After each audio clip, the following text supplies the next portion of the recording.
Welcome to Everstrong. I'm Jessica. I'm Jasmine. And I'm Calvin. My name is Jasmine and I am the Director of Operations here at Everstrong. Here we strive to provide low-cost cameras and drones for new and beginning camera users who are not in search of the highest end equipment to learn on. Since we are able to sell our cameras and drones for a lower cost with little competition and maintain and even increase our PQ rating, it gives us the flexibility to invest in research and development early on and provide great employee benefits to increase productivity. Company strategy is to acquire and keep a low-cost leadership competitive advantage for both AC cameras and UAV drones. For our AC cameras, we have a PQ rating of about 7.5 with 3 camera models and 5 extra performance features. For our drones, we have a PQ rating of about 7.6 with 2 drone models and 6 extra performance features. Our strategic target focused on a target market of first-generation AC cameras and UAV drone users with basic products with few premium features, since they are a little more price sensitive and don't require all the extras for their products. We also put a lot of money towards marketing early on so that when they research our product, it will stand out amongst our competitors. Since Asia Pacific and Latin America are the most price sensitive regions, we tilted our marketing towards them.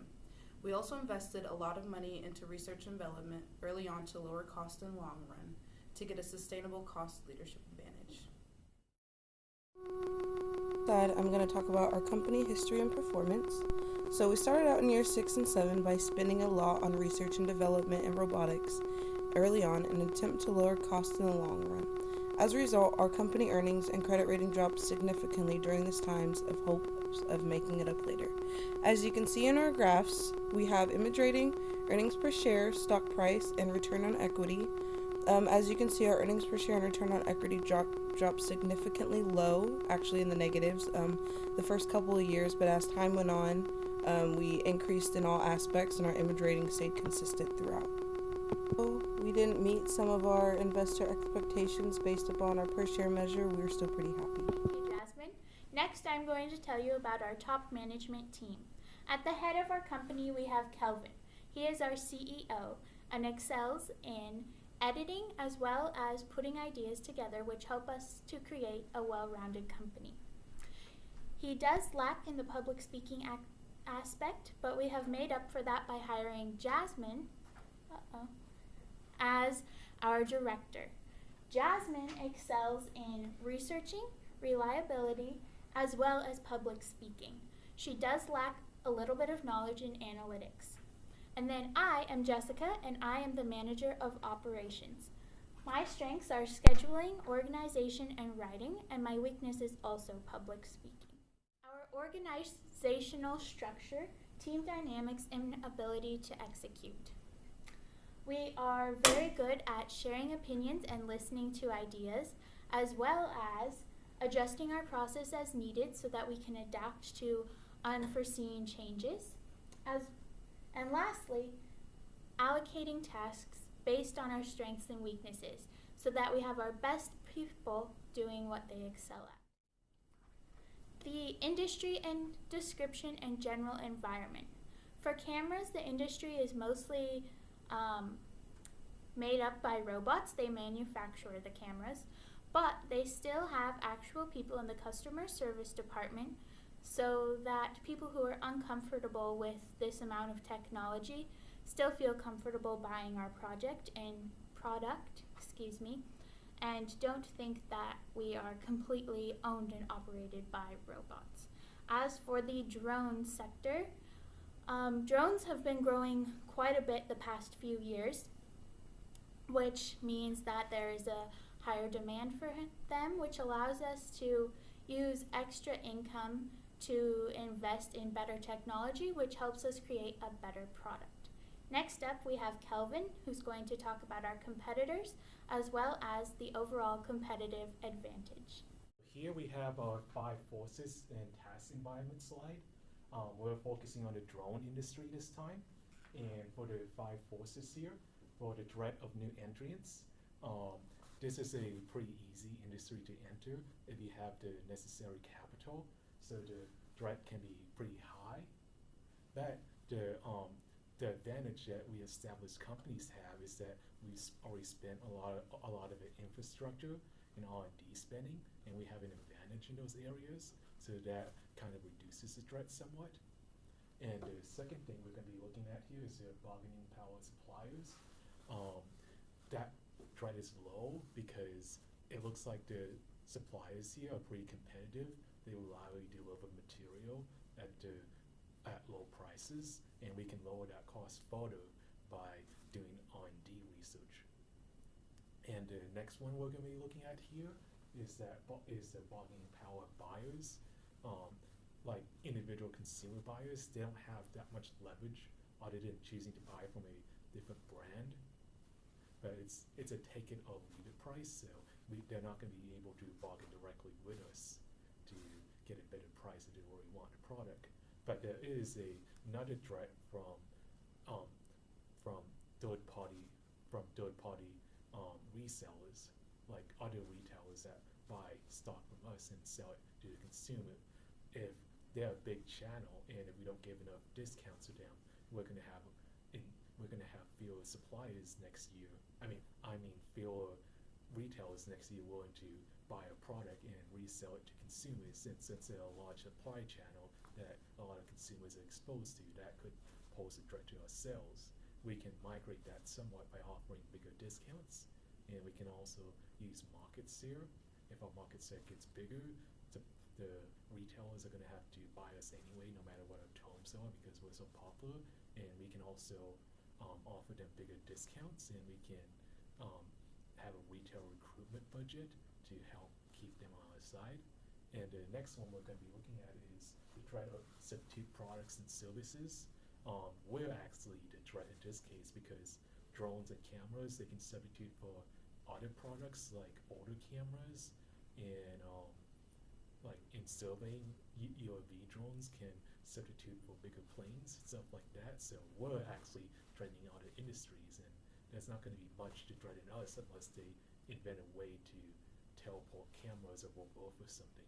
So there's not much of a threat in that direction. And finally, the fifth one is going to be rivalry along existing competitors. In this case, the threat is pretty high because whatever we can do, they can duplicate too. The only clear advantage we have right now is our previous reputation in the past along consumers, and also our R&D spending. As long as we keep spending on R&D and our competitors lag behind on that, unless they can go back in time, they can't really do anything about it. And that's it. This is our strategy and main competitors slide. Strategy that we started out with was low cost leadership. We're aiming to have lower prices than our competitor and lower our costs so that we can outcompete our competitors on price. And to that end, we're spending a lot on R&D to lower our component costs, employee training to lower production costs, robotics to lower production costs further, especially when we get up to scale. And we're also doing lower prices, of course. And but as time went on, we found that the more upscale market was more lucrative. So we kind of switched to a dollar advantage strategy, and that has had mixed results, but we're doing okay from it. And our main competitor, according to our original strategy, is Company I. That's ITFT. And they're our main competitor because, as you can see from the last slide, they're located in the same space as our original strategy. They were aiming for low cost leadership by selling products at a low price, and hope that gains them more market share and more profit. So that's our competitor. And so they were closest to us in all 4 regions, but ever since we drifted toward the new strategy, we've drifted away from Company I for now. And now it's time to present our intra-firm value chain. And these are all the points where we can, within our company, where we can add value for our consumers. The first one is going to be firm infrastructure. Our strategy is to lower costs via R&D spending to lower component costs. We also have employee training, so when we get up to scale, we can lower the cost of manufacturing per unit. And we also have robotics, so we can lower that manufacturing cost per unit even further. And now we have HR management. So to keep our labor costs down, we're going to use employee training to increase efficiency. We also have extra employee benefits like an employee cafeteria. Not only does that improve our image rating, it also improves efficiency, so that lowers our labor costs further.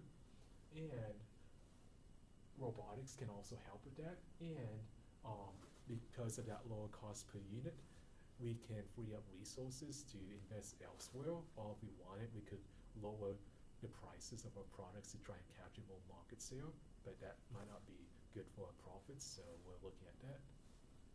And technology development, like I said before, all that R&D spending, it lowers component costs, and as a good side benefit, it also increases our PQ rating without us having to spend on extra features. And if we did choose to add on extra features, it lowered the costs of adding those on, so that's also another nice bonus. Procurement, we can lower the costs of materials without impacting our PQ rating by simply spending on R&D. It's like magic. The next up here is inbound logistics. In our first few years, we didn't have enough cash on hand to buy all the components and pay employees what they needed, so we had to take out short-term loans and pay interest on them. We can get rid of that interest cost by keeping enough cash on hand, so we don't have to take out any short-term loans. And we did that, and it improved our margin a little bit. And as a bonus, we also earn interest on that cash on hand, so that's pretty nice. And next up is operations. We spend heavily on R&D, training, and robotics, so we can lower the costs of operations without compromising on product quality. And next here is outbound logistics. In this case, all we have is delivery costs and tariffs and exchange rates. We can help delivery costs by getting up to scale. That helps, that lowers costs a little bit. But for tariffs and exchange rates, we can't do anything about tariffs other than aim at the markets without tariffs. And for exchange rates, all we can do is look at predicted exchange rates and tailor a strategy to target regions with advantage exchange rates. And second to last here but not least is marketing and sales. And like every other company, we try to spend the right amount on marketing so we can promote our products. And as a bonus, with our increased PQ rating and our spending on image stuff, that also boosts our spending on employee social welfare, that also increases our image rating. That gives a bump further to our marketing efforts.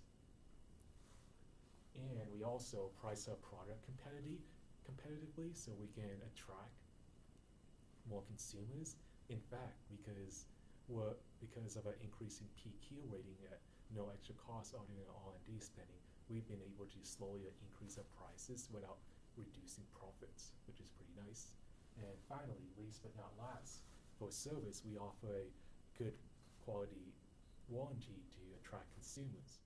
Hello and welcome to our barrel analysis and corporate social responsibility slide.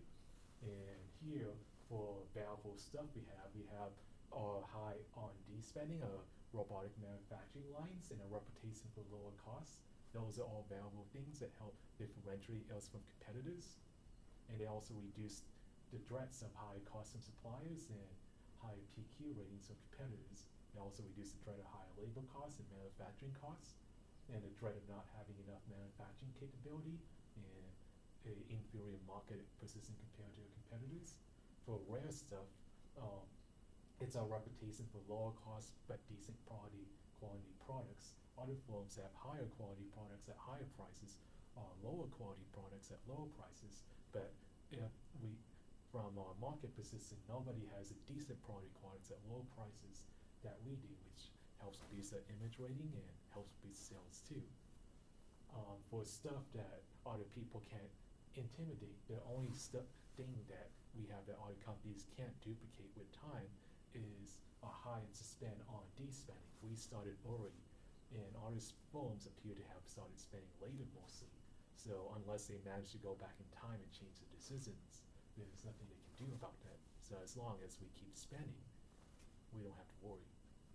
And organize to exploit. All these advantages up here, we've been using them to boost image rating so we can get more sales. And we also have lower costs and higher product quality from that, so that helps boost our sales too. And we've been doing the marketing spending necessary to promote all of that, so that really helps. And for corporate social responsibility here, we provide extra benefits to employees, like that cafeteria I mentioned before. We audit a supplier chain to ensure good working conditions, and we spend a little bit of money on green energy. That pays off because it increases employee productivity, and it also boosts our image rating. And welcome to our relative costs and willingness to pay slide. We'll start off with relative costs first. From our calculations, it looks like we have a advantage of about 3.8% compared to the industry average. You can see all the stuff in our index, in our appendix. And our labor component and warranty costs, because of our spending on product quality and efficiency, they're lower than the industry average per unit, which helps our wedge a lot. It's pretty nice. But all the other costs, they're around the industry averages. And for willingness to pay for both cameras and strongs, if we compare ourselves to our first closest competitor, Company I, or ITFT, Everstrong is better suited in 3 of the 5 main qualities. And we think these factors best convey in what consumers look for in our products. So we're targeting first generation users, they're middle age, and they're also tech savvy. For our strengths, we were able to maintain a low-cost structure throughout all the years. We were able to pay off our debt early on so that our ending cash flow was high, and we were able to increase our PQ rating throughout the years while also keeping our costs low.